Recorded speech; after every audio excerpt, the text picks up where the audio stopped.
ومن سيئات أعمالنا من يهده الله فلا مضل له ومن يضلله فلا هادي له ونشهد أن لا إله إلا الله وحده لا شريك له وأشهد أن محمدا عبده ورسوله أما بعد فأعوذ بالله من الشيطان الرجيم بسم الله الرحمن الرحيم وقال الله تبارك وتعالى في القرآن المجيد والفرقان الحميد إن الله وملائكته يصلون على النبي يا أيها الذين آمنوا صلوا عليه وسلموا تسليما اللهم صل على سيدنا ومولانا محمد معدن الوجود والكرم وآلہ وبارک وسلم۔ حمد و صلاۃ کے بعد انتہائی معزز و محترم سامعین کرام، السلام علیکم ورحمۃ اللہ وبرکاتہ۔ سامعین محترم، اللہ تعالیٰ نے انسانوں کو مختلف اعضاء کے مجموعے کے ساتھ پیدا کیا ہے، اور ہم سب کے جسم کے اندر مختلف اعضاء ہیں، آنکھ، کان، ناک، ہاتھ، پاؤں۔ ان سب کی اہمیت اپنی اپنی جگہ، یہ سب بڑی اہمیت کے حامل ہیں، لیکن ایک عضو ایسا ہے کہ جس کو بڑی مرکزیت حاصل ہے، جس کو اسلام میں بڑی اہمیت حاصل ہے، اور وہ عضو ہے زبان۔ وہ زبان اتنی اہم ہے کہ اس زبان سے نکلنے والا جو جملہ ہوتا ہے وہ انسان کی قسمت کو بدل دیتا ہے، وہ انسان کی زندگی کو بدل دیتا ہے۔ اگر کوئی شخص کافر تھا، اس نے پوری زندگی کفر کے اندر گزار دی، اور اس نے پوری زندگی گناہوں کے اندر گزار دی، بعد میں جا کر اس کو ہوش آیا، اس کو خیال آیا، اور اس کافر نے ایک مرتبہ سچے دل سے کلمہ طیبہ اپنی زبان سے پڑھ لیا، اللہ تعالیٰ اس کلمے کی برکت سے اس کے سارے گناہوں کو معاف فرما دے۔ اس کو جب ایمان کی دولت نصیب ہوگی تو اللہ پچھلے سارے گناہوں کو معاف فرما دے۔ تو وہ جو کلمہ ہے، وہ کلمہ طیبہ وہ زبان مبارک سے پڑھ لے۔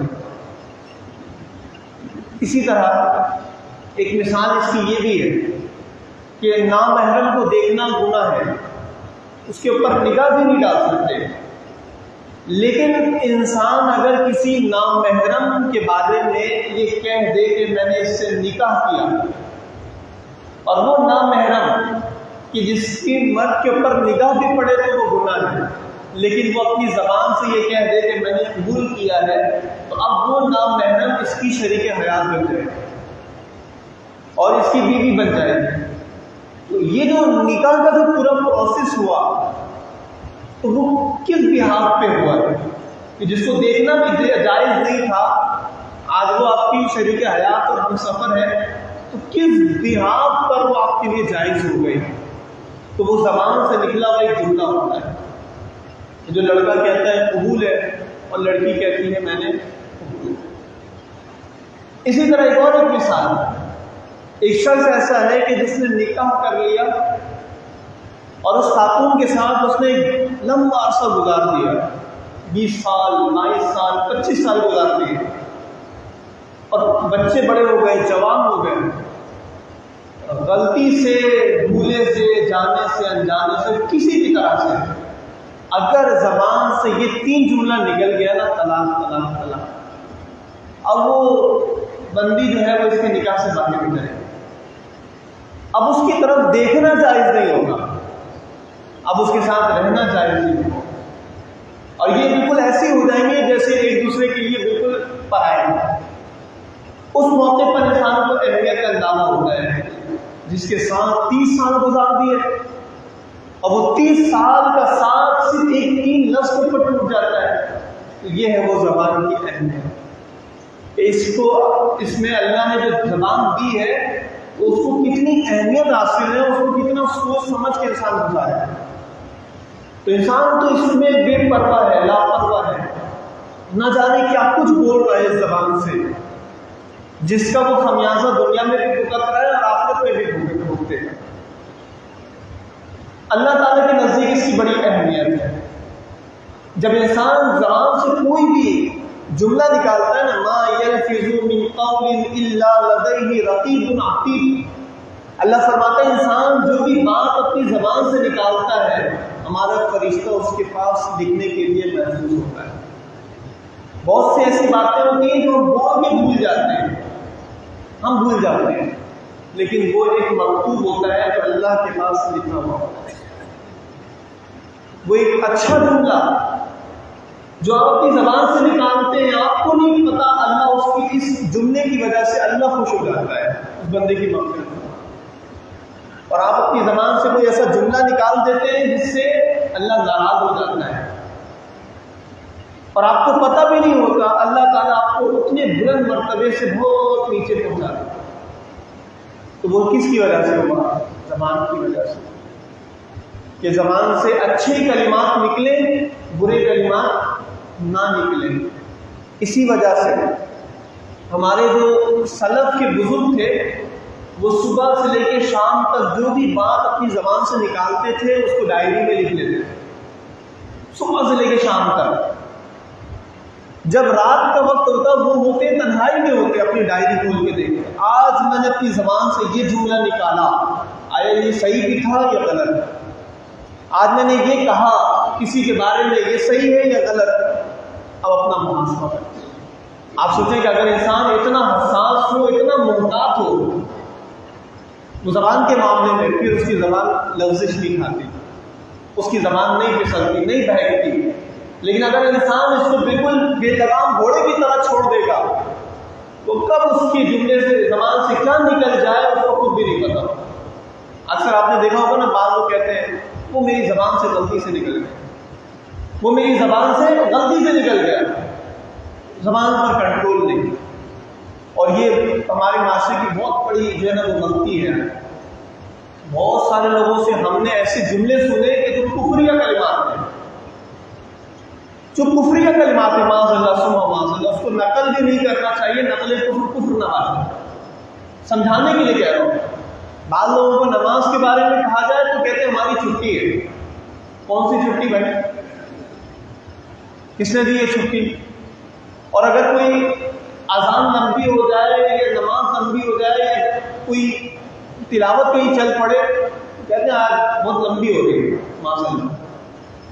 اب زبان اس معاملے کے اندر وہ جملہ چھوٹا سا ہوتا ہے لیکن نہ جانے وہ اللہ تبارک و تعالیٰ کے نزدیک کتنے بڑے گناہوں کا سبب ہوتا ہے. اچھا، جب زبان سے کلمہ کفر نکلے تو انسان مسلمان ہی نہیں رہتا. جب مسلمان نہیں رہتا تو اس کی بیوی اس کے نکاح میں بھی نہیں رہتی، اور جب بیوی نکاح میں نہیں رہتی تو وہ جو پروسیس ہوتا ہے روزانہ وہ پھر زنا کے اندر آتا ہے. اسی وجہ سے علماء کہتے ہیں کہ ہر رات انسان جب بستر پہ جائے نا تو کلمہ پڑھ کے سوئے، کہ کہیں ایسا نہ ہو جانے انجانے میں کوئی کلمہ نکلا ہو، ہم دائرہ اسلام سے نکل چکے ہوں اور ہم سوئے تو پھر صبح نہ اٹھیں. تو کلمہ پڑھ کے سوئیں گے تو احتیاطاً جو ہے نا اسلام پر سوئیں گے. تجدید نکاح کا بھی بعض لوگوں نے کہا کہ اگرچہ بیوی آپ کی بیوی ہے لیکن تجدید نکاح کر لیا کرے. تجدید نکاح کیا ہوتا ہے کہ 3 مرتبہ، یہ ایک ہی مرتبہ کوئی کہہ دے اپنی بیوی سے کہ میں نے تم سے نکاح کیا، پہلے تو نکاح میں ہے لیکن اگر دوبارہ کہہ دے تو کوئی ملائمہ نہیں، نکاح کیا تو اس سے کہہ دے میں نے قبول کیا تو تجدید نکاح. ایسا نہ ہو کہ کبھی جیسے میں نے آپ کو بتایا نا کہ ایسے کلمات کہہ دیتے ہیں جس سے انسان دائرہ اسلامی سے نکل جاتا ہے اور بیوی بھی نکاح میں نہیں ہوتی، پھر زنا میں شمار ہو رہا ہوتا ہے. تو وقتاً فوقتاً کلمے کا ورد کریں اور تجدید نکاح کریں. تو میں یہ کہہ رہا تھا کہ انسان جب کلمہ پڑھتا ہے، حدیث شریف میں آتا ہے کہ ایک شخص نے سچے دل سے اللہ کے قصد کے لیے اخلاص کے ساتھ اس نے کلمہ پڑھا. جیسے اس نے کلمہ ختم کیا تو جو فرشتے لکھنے والے تھے نا انہوں نے فوراً لکھا اور اللہ کے پاس پیش کرنے کے لیے چلے گئے. تو دوران میں ہی ان کی ملاقات دوسرے فرشتوں سے ہوئی جو آسمان کی طرف سے زمین کی طرف آ رہے تھے.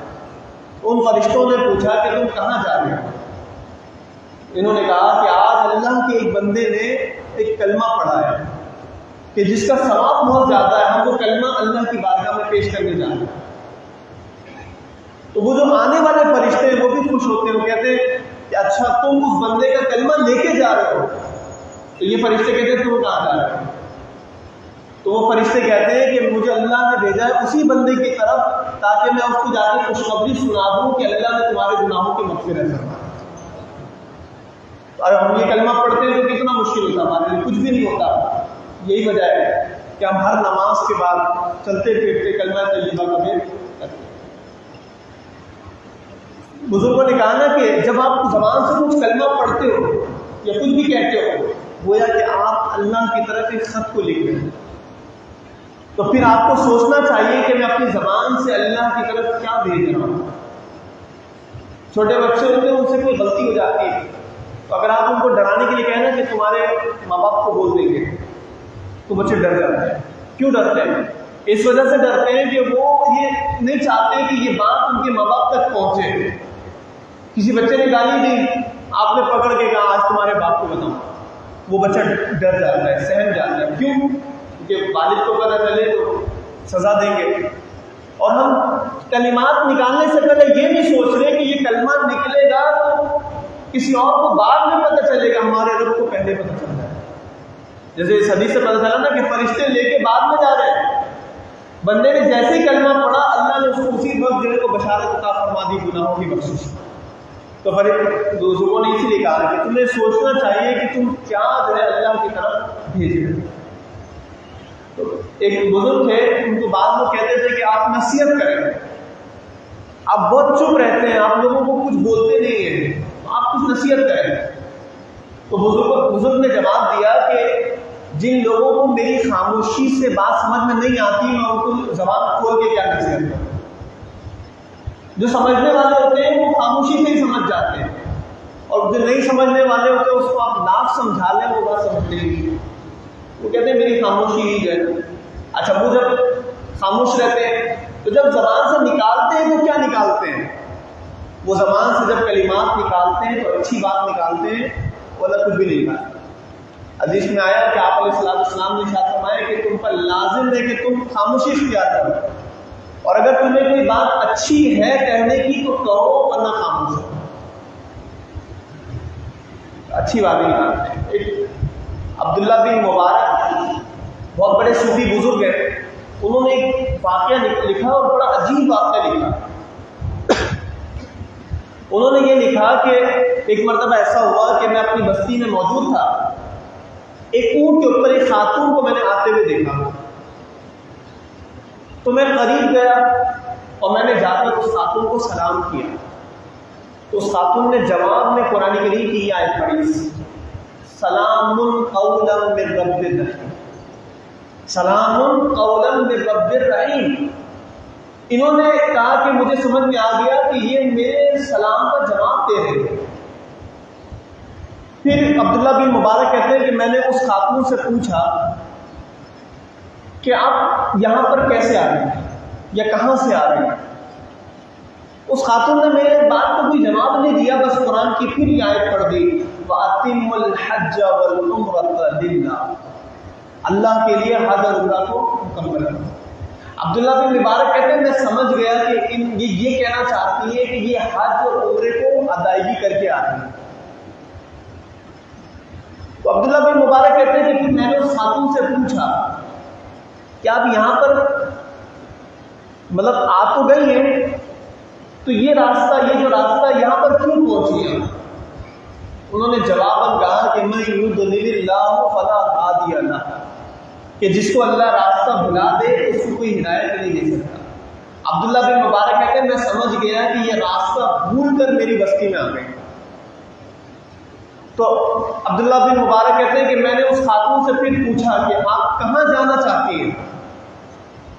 وہ یہ نہیں کہہ رہی میں کہاں جانا چاہتی ہوں. انہوں نے پھر یہ آیت پڑھ دی قرآن کریم کی، ادخلوا مصر انشاءاللہ، یہاں پر کہ میں انشاءاللہ شہر میں داخل ہوں. عبداللہ بن مبارک کہتے ہیں میں سمجھ گیا کہ یہ شہر کی ہے اور گاؤں میں غلطی سے آ گئی. تو عبداللہ بن مبارک نے کہا کہ آج میرا بھی ارادہ یہی تھا کہ میں شہر جاؤں، تو اگر میں آپ کو راستہ دکھا دوں شہر جاتے ہوئے تو آپ کی کیا رائے ہے؟ انہوں نے پھر کوئی جواب نہیں دیا.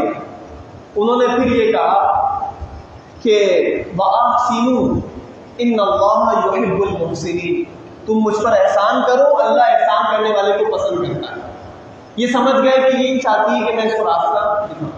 عبداللہ بن مبارک کہتے ہیں کہ میں آگے چلتا رہا، یہ پیچھے پیچھے داخل ہوا. تو جب اس نے میری بات کے اوپر اتنے سوالات کے اوپر کوئی بات ہی نہیں کہی، زبان سے کوئی جملہ ہی نہیں نکالا، تو مجھے بڑی حیرانگی ہوئی. میں نے کہا کہ ذرا پوچھوں تو صحیح کہ یہ ہے کون، کس کی بیٹی ہے؟ تو جب میں نے پوچھا نا کہ تم کون سے قبیلے کی ہو، کس کی بیٹی ہو، اس نے کہا لا تسألوا عن اشیاء ان تبد لکم. پھر قرآن کریم کی آیت پڑھ دی کہ ایسی باتیں مت پوچھو کہ اگر تمہیں بتائی جائے تو بری لگے. تو یہ سمجھ گئے کہ یہ عورت بتانا نہیں چاہتی. عبداللہ بن مبارک کہتے ہیں کہ میں نے پھر پوچھا بھی نہیں. پھر جب شہر قریب آیا تو میں نے پوچھا کہ تم کس سے ملو گی، تمہارا کوئی شوہر ہے، بیٹا ہے، بھائی ہے، کون ہے؟ تو اس نے پھر قرآن کریم کی آیت پڑھ دی کہ المال والبنون زینت الحیات الدنیا، کہ مال اور بیٹے دنیا کی زندگی کا سامان ہے. تو یہ سمجھ گئے کہ شہر کے اندر اس کا بیٹا ہے. عبداللہ بن مبارک کہتے ہیں کہ جہاں حاجیوں کے قافلے رکے ہوئے تھے میں نے وہاں پر لا کر اس خاتون کو چھوڑا تو یہ اپنے بیٹوں کو تلاش کر رہی تھی. تو میں نے اس خاتون سے کہا کہ آپ کے بیٹوں کا نام کیا ہے؟ پھر قرآن کریم کی آیت پڑھ دی ان ابراہیم و اسماعیل و اسحاق. انہوں نے کہا کہ یہ آیت پڑھی تو یہ عبداللہ بن مبارک کہتے ہیں میں سمجھ گیا کہ ان کے 3 بیٹے، ایک کا نام ابراہیم، ایک کا نام اسماعیل اور ایک کا نام اسحاق. کہتے ہیں میں جب نگاہ اٹھائی تو تینوں بیٹے خوب جوان آ رہے تھے سامنے سے، اپنی ماں کو لے کر گئے. تو ماں نے پھر جاتے جاتے ایک بات کی، لیکن وہ قرآن کریم کی آیت پڑھ کے چلے گئے. وہ قرآن کی آیت پھر پڑھ رہی تھی وَيُطْعِمُونَ الطَّعَامَ عَلَىٰ حُبِّهِ مِسْكِينًا وَيَتِيمًا وَأَسِيرًا، کہ اللہ والے جو ہوتے ہیں وہ مال کی محبت کے باوجود لوگوں کو مال کھلاتے ہیں. گویا کہ وہ اپنے بیٹوں کو کہہ رہی تھی کہ ان کی دعوت کرو، ان کو کھانا کھلاؤ. تو یہ عبداللہ بن مبارک کہتے ہیں میں نے اسی وقت منع کر دیا کہ نہیں، میں نے آپ کو یہاں تک پہنچا تو دیا ہے لیکن میں آپ کا کھانا نہیں کھاؤں گا. تو جواب میں اس نے پھر قرآن کریم کی آیت پڑھی اور کہا کہ انما نطعمکم لوجہ اللہ، ہم کھانا تمہارے لانے کی وجہ سے نہیں بلکہ اللہ کی رضا کے لیے کھلا رہے ہیں، اللہ کی رضا کے لیے کھلا رہے ہیں. وہ حیران ہو گئے کہ اس خاتون نے وہاں سے لے کر یہاں تک جو بات بھی میں نے پوچھی ہے جواب میں کوئی دنیا کی بات کی نہیں، قرآن کریم کی آیت پڑھی. تو ان کو حیرانگی ہوئی. کھانا کھانے کے بعد تینوں بیٹوں کے ساتھ بیٹھ گئے اور کہتے ہیں تمہاری ماں کا معاملہ بڑا عجیب ہے، اس نے کوئی دنیا کی بات کی نہیں، یہ تو صرف قرآن پڑھتی ہے، جو بات بھی کرتا ہوں قرآن پڑھتی ہے اور مجھے سمجھ آ رہا تھا یہ کیا کہہ رہی ہے. تو کہا کہ بیٹوں نے کہا کہ ہم 20 سال کے ہو گئے، کبھی بھی میں نے اپنی ماں سے یہ سنا ہی نہیں کہ اس نے کوئی دنیا کی بات کی ہو، جب بھی سنا تو قرآن کی تلاوت ہی سنی. اس اللہ کی ولیہ کے اوپر خوف کا یہ عالم تھا کہ اس نے سن لیا تھا کہ زبان سے جو بھی جملہ نکالو گے اللہ کو جواب دو گے. اس نے کہا کہ اب میں جملہ نکالوں گی نہیں، جو بھی نکالوں گی اللہ کے کلام سے ہی نکالوں گی. اور اس کو اتنا زبردست اللہ نے علم دیا تھا کہ اپنی پوری بات وہ کر جاتے ہیں. یہ عبداللہ بن مبارک کہتے ہیں راستے میں نے کچھ شعر پڑھنا شروع کیا تھا، شعر و شاعری کرنا شروع کی تھی عربی کے. تو اس نے پھر جواب میں کہا تھا فَقْرَؤُوا مَا تَيَسَّرَ مِنَ الْقُرْآنِ، یہ بھی قرآن کریم کیا ہے کہ اگر تمہیں پڑھنا ہی ہے تو جو قرآن سے میسر آ جائے وہی پڑھنا ہوگا، اسی میں تمہاری یہ نجات ہے. تو آپ سوچیں کہ کل قیامت کا دن ہوگا، اللہ کی بارگاہ میں ایسے لوگ حاضر ہوں گے، ایسے لوگ حاضر ہوں گے کہ جنہوں نے 20 سال تک زبان سے کوئی جملہ ہی نہیں نکالا ہوگا سوائے ذکر الہی کے.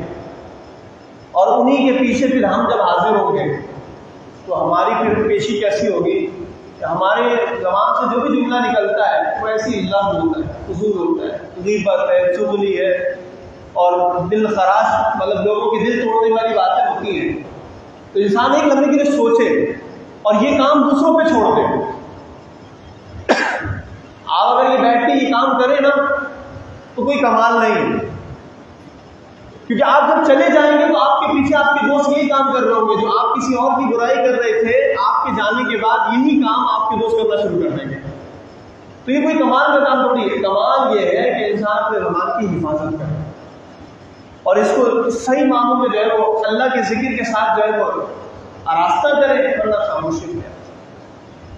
اور میں کہتا ہوں آج ہمارے گھروں کے 99% مسئلے اس وقت حل ہو جائیں گے جب ہم سب کی زبانیں بند ہو جائیں گے، مطلب خاموش ہو جائیں گے تو سارے جھگڑے جو ہے وہ خود بخود ختم ہو جائیں گے۔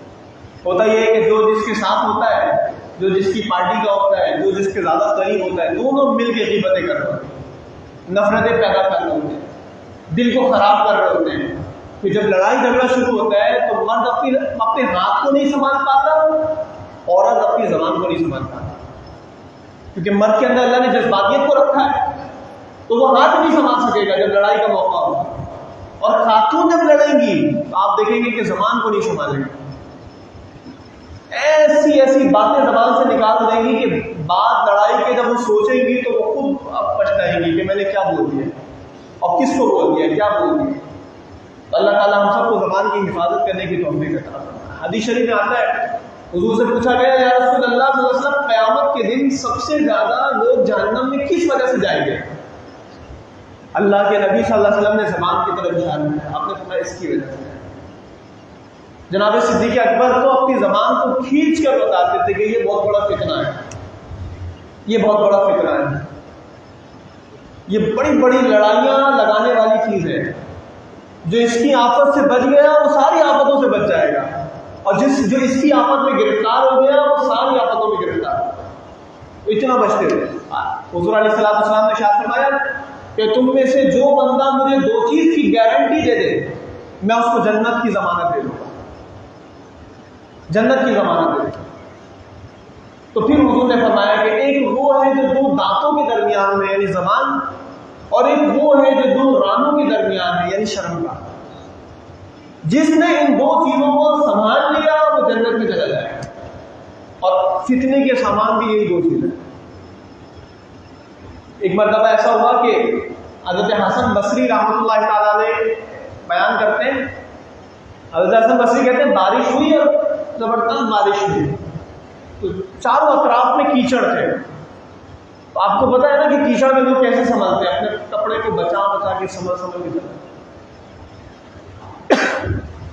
ایک بچی کو دیکھا، حسن بصری کہتے ہیں ایک بچی کو دیکھا جو بڑی لاپرواہی کے ساتھ جو ہے نا وہ بھاگتے ہوئے آ رہی تھی۔ حسن بصری نے اس بچی کو مخاطب کر کے کہا کہ اے بچی ذرا سنبھل، تو بگڑ گئی، مطلب اگر نہیں سنبھلے گی تو گر جائے گی۔ اس بچی نے پھر حضرت امام حسن بصری کو کہا کہ امام آپ بھی سنبھلیں، اگر آپ پھسل گئے میں پھسلوں گی تو میں گروں گی، اگر آپ پھسل گئے تو پوری امت پھسل جائے گی۔ مطلب یہ ہے کہ آپ کے قول کے اوپر امت چلتی ہے، اگر آپ کے قول نے کوئی غلطی کی تو پیچھے کتنے لوگ جو ہے وہ آپ کے پھسلیں گے۔ اور امام حسن بصری کہتے ہیں مجھے نصیحت کی تو ایک چھوٹی بچی نے کی، وہ بڑے بڑے مجمع میں بیٹھ کر جب تقریر کرتے تھے نا تو اپنا یہ واقعہ سناتے تھے اور کہتے تھے کہ جو حکمت کی بات ہے نا، نصیحت کی بات یہ ہے کہ زبان کو سنبھالو، تمہیں تو میں بتا رہا ہوں، مجھے ایک بچی نے سکھایا، مجھے ایک بچی نے سکھایا کہ امام اگر آپ پھسل گئے نا تو امت پھسل جائے۔ کیونکہ آج دیکھیں نا کہ اگر بہت سارے فتنے ہیں، بہت سارے اگر فرقے بنے ہوئے تو کسی نہ کسی کی تو زبان پھسلی، کسی نہ کسی کی تو زبان پھسلی جس نے ایک بہت بڑے گروہ کو جو ہے وہ یہاں سے ہٹا دیا۔ اگر سب زبان کی حفاظت کرتے، اپنے عقیدے کی حفاظت کرتے تو آپ ایک ہوتے ہیں۔ تو بہرحال صوفیاء کرام فرماتے ہیں کہ وہ یہ دیکھتے تھے، آج آپ کسی ڈاکٹر کے پاس جاتے ہیں تو وہ آپ کے نفس کو دیکھتا ہے اور وہ پھر بتاتا ہے کہ آپ کو بیماری کیا ہے، نفس کو دیکھ کر بیماری کا بتاتا ہے۔ صوفیاء کرام کے سامنے اگر آپ بیٹھتے ہیں تو آپ کی باتوں سے پوچھ کے آپ کی روحانی برائیاں بتاتے ہیں کہ آپ کے اندر روحانیت کتنی۔ حضرت علی فرماتے ہیں کہ انسان جو ہے نا وہ اپنی زبان کے اندر چھپا ہوا ہے، جب اس کی زبان کھلتی ہے تو وہ اپنی شناخت اور اپنی پہچان خود کرا دیتا ہے۔ تو لہذا جب کسی مجلس میں بیٹھو تو اپنی زبان کو سنبھال کے بیٹھو، کیونکہ زبان ہی آپ کا تعارف کراتی ہے، آپ کی پہچان کراتی ہے، آپ کا مقام بتاتی ہے۔ کوئی بندہ بہت خاموشی کے ساتھ بیٹھا ہے، آپ کو نہیں پتا کہ کتنے پانی میں کتنا قابل ہے، جیسے ہی وہ بولنا شروع کرتا ہے تو وہ پھر اندر کی ساری باتیں باہر آ جاتی ہیں۔ تو انسان کی عزت اسی میں ہے کہ وہ خاموش رہے۔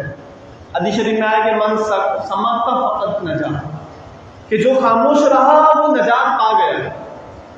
آپ نے دیکھا کہ بہت ساری لڑائیاں ایسی ہوتی ہیں کہ اس میں اگر ہم خاموش ہو جائیں تو لڑائیاں ختم ہو جاتی ہیں، اور اگر وہاں پر ہم نے کوئی دو چار جملے بھی بول دیے تو وہ جلدی میں تیل کا کام کرتی ہے اور وہ لڑائیوں کو بھڑکا دیتی ہے۔ اگر یہی بات سب سمجھ جائیں اور اس موقع کے اوپر اپنی زبان کی حفاظت کر لیں تو نجات پا جائیں گے۔ اور آج سے پہلے کے جو لوگ تھے ان کے اندر یہ خوبی تھی کہ لڑائی جھگڑے کے اندر وہ خود بھی بچتے تھے اور دوسروں کو بھی بچانے کی کوشش کرتے تھے۔ اور آج معاملہ یہ ہوتا ہے کہ اپنا معاملہ نہیں بھی ہوتا اس میں بڑھ چڑھ کر حصہ لے لو، اور اپنی زبان سے بھی ایسے ایسے جملے نکالنے ہوتے ہیں کہ اپنے نامہ اعمال کو گندا کر دو۔ یہ بات ہے اس وقت کی کہ جب ابھی پاکستان اور ہندوستان میں تقسیم نہیں ہوا تھا، بڑے صغیر کی بات ہے، اور اس وقت انگریزوں کی حکومت ہے، جج ہے تو انگریز ہے، حکومت ہے تو انگریزوں کی ہے۔ انڈیا کا ایک علاقہ ہے جہاں پر ایک لڑائی ہوئی، زمین کا مسئلہ تھا۔ ہندوؤں کا یہ موقف تھا کہ یہ ان کی زمین ہے، اور مسلمانوں کا یہ موقف تھا کہ مسلمانوں کی زمین ہے۔ تو مسلمان سارے ایک طرف ہو گئے، ہندو سارے ایک طرف ہو گئے۔ اب یہ لڑائی اس شدت کی ہو گئی کہ قتل و غارت گیری تک بات آ گئی۔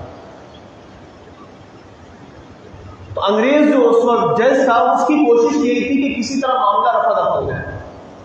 ہندوؤں نے کہا تھا کہ ہم اس زمین کو لے کر یہاں پر مندر بنائیں گے، مسلمانوں نے کہا کہ ہم یہ زمین حاصل کر کے مسجد بنائیں گے۔ اب یہ مسئلہ اور زیادہ شدت اختیار کر گیا، مذہب کی بات آ گئی۔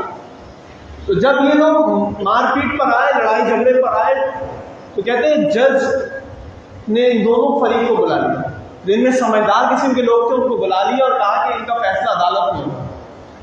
دونوں پہنچ گئے۔ جج کو معلوم تھا کہ کیس کیا ہے، جج نے یہ نہیں کہا کہ مسئلہ کیا ہے اور کس کا کیا موقف ہے۔ جج نے دونوں کو کہا کہ یہ بتاؤ کہ وہ کون سی صورت ہوگی کہ جس میں لڑائی نہ ہو اور یہ مسئلہ رفع دفع ہو جائے۔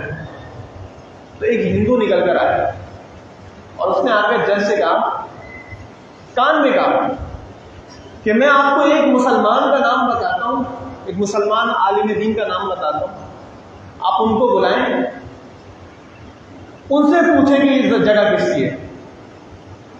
اب یہ بات ہوئی نا کہ ایک مسلمان کو بلائیں اور مسلمان بتائے گا کہ یہ جگہ کس کی ہے۔ مسلمانوں نے وہی پہ نعرہ تکبیر بلند کیا کہ اب تو کوئی مسئلہ ہی نہیں ہے۔ جب مسلمان آئے گا، مسلمان عالم دین آئے گا تو وہ تو مسجد بنانے کی بات کرے گا، وہ تو یہی کہے گا نا کہ یہ جگہ تو مسلمانوں کی ہے، مسلمان خوش۔ اور ہندو نے چونکہ یہ موقع پیش کی تھی تو ہندو بھی خاموش ہو گئے سارے کے سارے۔ تو جج نے کہا کہ اگلی سماعت تک جو ہے نا وہ کیس ملتوی، وہ اس عالم کو بلایا۔ اگلی پیشی کے اندر جب اس عالم کو بلایا گیا اور اس سے پوچھا گیا کہ یہ جگہ کس کی ہے، تو انہوں نے کہا کہ یہ ہندوؤں کی جگہ ہے۔ جج نے کہا مسلمان ہے، اس نے کہا ہاں ہاں میں مسلمان ہوں، جبھی تو کہہ رہا ہوں کہ یہ جگہ ہندوؤں کی ہے۔ کہا کہ آپ یہ چاہتے ہیں کہ یہاں پر مندر بن جائے؟ عالم نے کہا نہیں۔ عالم نے کہا کہ میں نے یہ کب کہا ہے کہ یہاں پر مندر بناؤں؟ میں تو یہ کہتا ہوں کہ جگہ ہندوؤں کی ہے، اب جب ہندو چاہیں تو اس میں گھر بنائیں یا مندر بنائیں، یہ ان کا مسئلہ ہے۔ تو جج نے فیصلہ دے دیا کہ یہ جگہ، اور پھر جج نے یہ بھی لکھا کہ آج اسلام کی فتح ہو گئی، مسلمان ہار گئے لیکن اسلام کی فتح ہو گئی۔ اس کے بعد نتیجہ پتہ کیا نکلا؟ نتیجہ یہ نکلا کہ جتنے ہندو وہاں پر موجود تھے ان سب نے بآواز بلند ہمارے نبی کا کلمہ پڑھ لیا، اور سب نے مسلمان ہونے کا اعلان کیا اور کہا کہ جس کا دین اتنا سچا ہے، آج 1400 سال گزرنے کے بعد بھی آج کا مسلمان اتنا سچا ہے کہ اگر کوئی یہ کہہ دیتا نا کہ مسلمانوں کی بات ہے تو وہ جیت جاتے، کوئی مسئلہ نہیں تھا، ہم بھی راضی تھے۔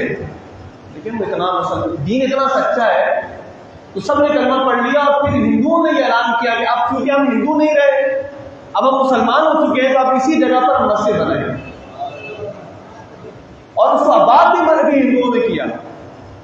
اور یہ پورا کا پورا معاملہ یہ تھا کہ بزرگوں نے کہا کہ یہ دیکھو یہ ہوتا ہے سچ کی برکت، کہ اگر آپ کی زبان کے اندر سچائی آتی ہے تو اللہ تبارک و تعالیٰ آپ کو کتنی کامیابی عطا فرماتا ہے۔ میں نے پہلے بھی کہا تھا کہ انسان جھوٹ ہمیشہ اسی وقت بولتا ہے جب وہ پھنس جاتا ہے، اور یہ سمجھتا ہے کہ میں جھوٹ بولوں گا تو بچ جاؤں گا۔ یہ شیطان کا سب سے بڑا دھوکہ ہوتا ہے، میں جھوٹ بولوں گا تو بچ جاؤں گا۔ آپ جھوٹ بولیں گے بچیں گے نہیں بلکہ پھنس جائیں گے، آپ بچیں گے اس وقت آپ سچ بول دیں گے۔ تو کہا کہ حدیث شریف میں آتا ہے، نبی کریم صلی اللہ علیہ وسلم نے ارشاد فرمایا کہ الصدق ینجی والکذب یہلک، سچ آپ کو بچائے گا، جھوٹ آپ کو برباد کر دے گا۔ جھوٹ اگر 7 پردوں میں بھی ہو تو ان پردوں کو پھاڑتا ہوا نکل کر آئے گا اور آپ کو بتا دے گا کہ یہ جھوٹ ہے۔ انسان دنیا سے چلے جاتے ہیں، ان کا جھوٹ ان کے مرنے کے بعد نکل کر سامنے آتا ہے۔ تو کیا یہ اچھا ہے کہ ہم تھوڑے سے ڈر اور خوف کی وجہ سے بجائے جھوٹ بولنے کے سچ بولیں؟ اس سچ کے اندر اللہ نے اتنی برکت رکھی ہے کہ آپ کو بچائے گا بھی، عزت بھی عطا فرمائے گا۔ اور مسلمانوں کے لیے اس سے پہلے اگر عزتیں تھیں تو اس کی صرف اور صرف وجہ یہ تھی کہ وہ واقعی بڑے دیندار قسم کے لوگ تھے، اللہ نے ان کو جو ہے وہ کامیابیوں سے نوازا۔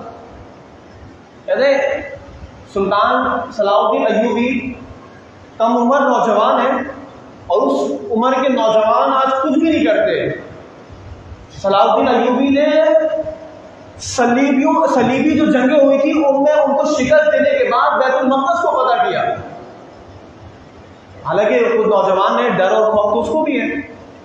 صلاح الدین ایوبی جب صلیبی جنگ لڑ رہا تھا تو عیسائیوں نے اپنی ساری فوج اتاری، ایک بہت بڑی فوج، اور اس فوج کے پیچھے انہوں نے بحری بیڑا بھی اتارا کہ اگر یہ فوج ناکام ہو جائے تو پیچھے بحری بیڑا بھی حاضر ہے، وہ بحری بیڑا ان کی مدد کرے گا۔ صلاح الدین ایوبی نے جب یہ دیکھا کہ مسلمان تو کچھ بھی نہیں ہے، ہتھیار بھی کوئی نہیں ہے، اور یہاں پر عیسائیوں کے پاس دیکھو تو اتنی بڑی تعداد اور اتنے بڑے اسلحہ اور پیچھے اتنا بڑا بحری بیڑا، صلاح الدین ایوبی رات بھر پریشان ہی رہا۔ رات بھر اس نے کیا کیا، تہجد کے لیے کھڑا ہو گیا، رکوع کرتا، سجدے کرتا، نمازیں پڑھتا، رو کے اللہ کی بارگاہ میں دعائیں کرتا۔ جب وہ فجر کی نماز کا وقت آیا اور اس نے نماز فجر ادا کی تو مسجد سے وہ باہر نکلا تو ایک بزرگ پر نگاہ پڑی۔ جب اس نے بزرگ کو دیکھا تو وہ خوبرو تھے، بڑے اللہ والے تھے، تو بلایا اور کہا کہ آپ کو معلوم ہے کہ مسلمانوں کی جنگ ہو رہی ہے، مسلمانوں کی تعداد اتنی کم ہے، عیسائی کئی گنا زیادہ ہے، آپ اللہ کی بارگاہ میں دعا کریں کہ اللہ مسلمانوں کو کامیاب کرے۔ جب اس نے بحری بیڑے کی بات کی نا کہ پیچھے اتنا بڑا بحری بیڑا ہے کہ اگر وہ آ گیا تو مسلمان تو ناکام ہو جائیں گے، تو اس بزرگ نے جیسے ہی صلاح الدین ایوبی پہ نگاہ ڈالی تو بزرگ نے کہا، پہچانتے ہیں میں نے آپ کو کہا نا کہ زبان دیکھ کر آپ کی روحانی بیماری بتا دیں گے اور چہرہ دیکھ کر آپ کی جو ہے وہ روحانیت بتا دیں گے۔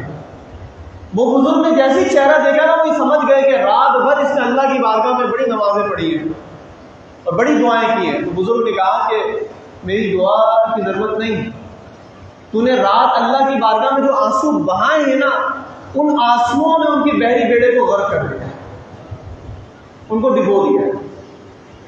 کہتے یہ بات تو بزرگ بول کر چلے گئے، کہتے جب لڑائی ہوئی ہم نے ان کو شکست دی تو پیچھے کوئی بحری بیڑا آیا ہی نہیں۔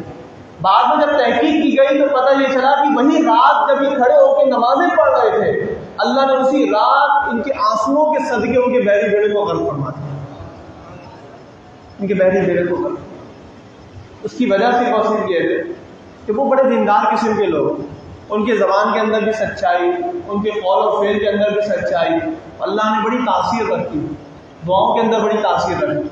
اللہ نے ان چھوٹے چھوٹے عمر والوں کو اللہ نے بڑا کامیاب کیا۔